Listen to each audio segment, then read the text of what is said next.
You started a new job and you make one tiny bit of a mistake. You don't think it's a big deal, but the manager does. He or she keeps staying on top of you, telling you, this is not the way to do it. You got to do it this way. And you know that you're giving it your best. And you keep falling behind and behind. Couple weeks go by, you get fired. You're on the job, also working on some creatives and ideas. Other colleagues start hating on you. Idea that you're proposing, it seems like no one is appreciating, but you're seeing the vision. And a couple weeks go by, you're let go, you get fired because of the fact that no one is agreeing to what your vision that you have in mind. We keep going through cycles and cycles over and over. You got bills that you're trying to catch up to. Next thing you know, you had this credit card that you owe or this student loan. The interest rate just started mounting. Not only is your job at risk, but you also have this debt that you got to think through, and you're not sure how you're going to make ends meet. And this happens over and over to many of us. But what do we do when these situations happen? How do we overcome this? Because it doesn't stay like that forever. And I know at the heat of the moment, it seems like there's no ending. Because what it is you don't know the outcome. There's that anxiety that you get because you know that you only know what you know. You don't know what you don't know. And because you don't know what you don't know, you want to control that. But you got to remember that you're not God. You can't see the future. Although you've experienced the past, you don't know what's going to happen tomorrow, next week, the month after. You don't know what's planned that are ahead. And this is why we got to have faith over fear so that we can rise above every situations that keep happening over and over to trying to set us back. These setbacks that happen are not necessarily setbacks. They may be opportunities for you to see something else that happens. Remember 2008 when the market crashed, and 2009, a lot of these companies that we are seeing rallying up that are worth billions today, this is where they started throughout these disruptive economic turndowns where investors are panicking, some people are scared. It creates a lot of opportunities. When the market crashed for real estate as well around that time, in 2012, that's when things bottomed out. Some investors saw opportunities right there. I got to get in at this point. People were getting deals for homes for like $7,000, an entire home for that price. This was not in the New York or California regions, of course, except maybe certain parts that are far from the metro areas, but there were opportunities for sure that were able to be capitalized on. And this is where they had the faith over the fear. The fear that people have, you can capitalize on that as well. And it's hard, it's unpredictable when it comes to like your job situation, your stability situations. Risk comes with that entirely. And I'm going through something right now similar. And everything that you deal with and go through, always remember to give it your best. Even when you at that point where you feel like your ideas are not being recognized, you're not being given proper chance or a fair chance, don't complain about it. Continue to push through. Try to persevere in the sense that you're giving it your best. You do everything as if you're honoring God. These are things that the scriptures tell us to do. And these patterns and behaviors has been proven to be successful times and over times. Me looking at people that follow these principles, whether they believe in God or believe in Christ or not, it works over and over and over again. They have this faith over fear. Despite where they see situations are about to go downhill, the risks are high. But if they think about it, calculate in their minds of what the possible outcomes are, and they have that faith that they're holding on to, there's always a reward. Remember, you're not going to succeed in everything that you do. You have to diversify a bit, but you got to know how much concentration to put in this diversification, how much to put in this one, and eventually one of them will work out. This is not you gambling and taking risks that you're seeing one person do it and you're just going to move forward with it. This is you taking back, thinking about it, doing analysis to figure out exactly if this has huge potential for me. Do I believe in this? Do I have a passion in me that drives for me to take this decision to move forward? Whether that's a new home that you're buying for rental reasons, as an investment reasons, or for yourself. Whether that's a new job that you're taking. It may be your current job, you're taking another position. Those risk factors always play into our lives to help us grow further and further, to build up to a point where now we can see that other side.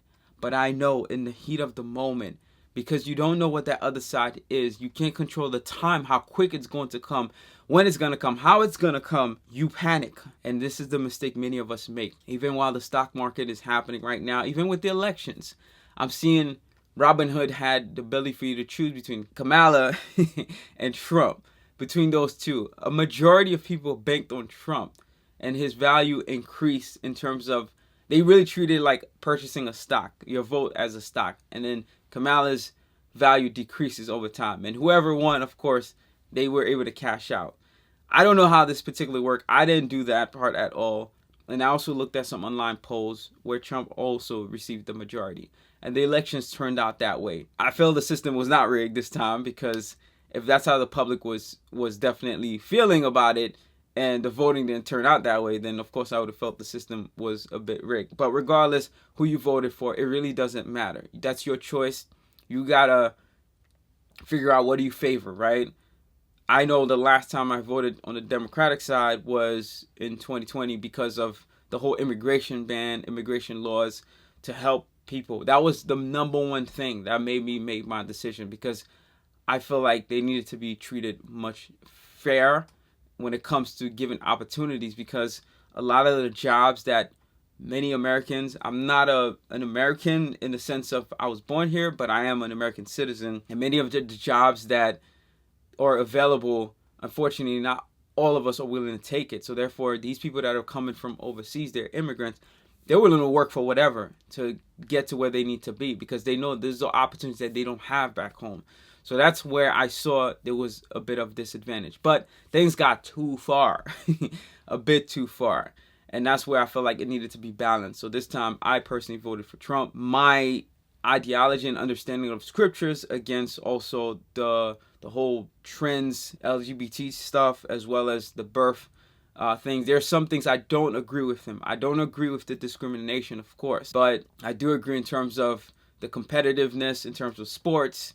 One person favors allowing people that are not biological women to compete inside of another sport that were trends. So those are the things I don't disagree. But not to shift this into political sides, no matter who you voted for, it doesn't matter, because Christ ultimately is the king, is the ruler of our lives. If you put your hands inside of these candidates, that's not the thinking that you should have had at all. There are risk factors in play in terms of the stock market, the economy. But regardless, if either one of them won, things would have rebalanced and stabilized, because there are checks and balances in place. Everything works together for the goodness of God.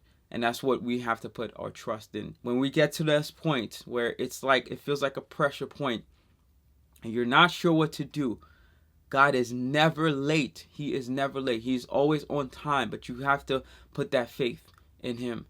I'm going through a transition right now. Personally, I have a company consulting. I was doing a contract work for years.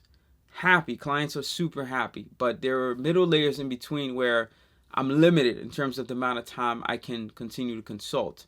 It's policies for their protection that I cannot counter. You run a business, you have to make choices to protect the business and making sure that you're not getting fined for anything like that. And those are things I had to completely understand. While those doors shut, and the opportunities, because they're always slightly around it, but those doors were shut closed for me entirely. And there was one direction for me, and the one direction that was open, it did not make any sense.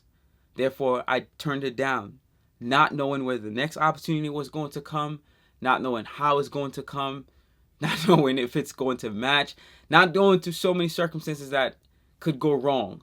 And I'm in the middle right now of completing some renovation projects, of also nonprofits that really rely on me at the end of the year in order for them to receive funds to continue their operations, as well as set aside a certain amount for retirement so that way I don't pay a certain amount of taxes.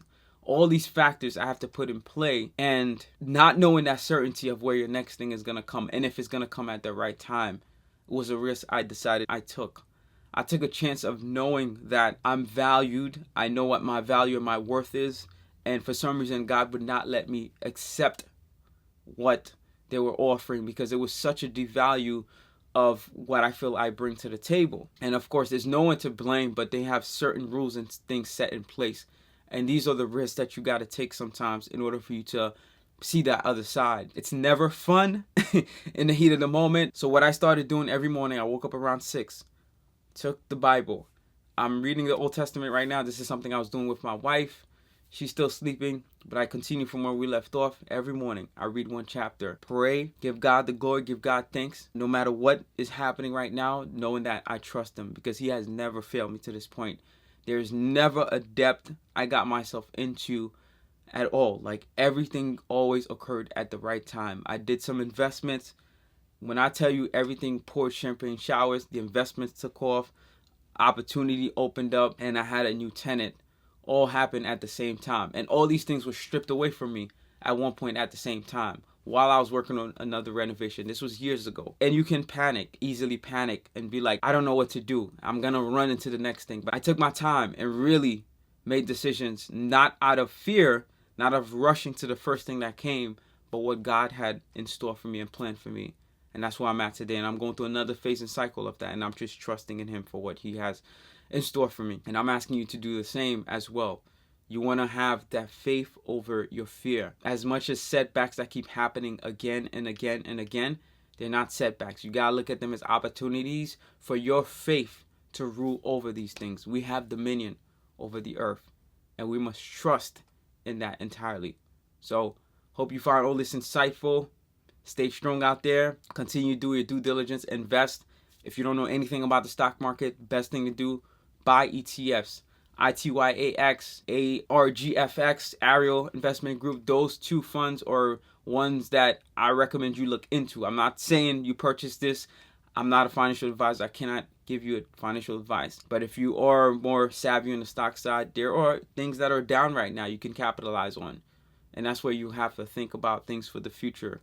Don't think about the short term. Think about the future. God never gives us small incremental increases. He gives us jumps. And that's what we have to trust in every situation, every setback that we deal with. Faith over fear. Peace and love. Trust in Jesus. Have an amazing one.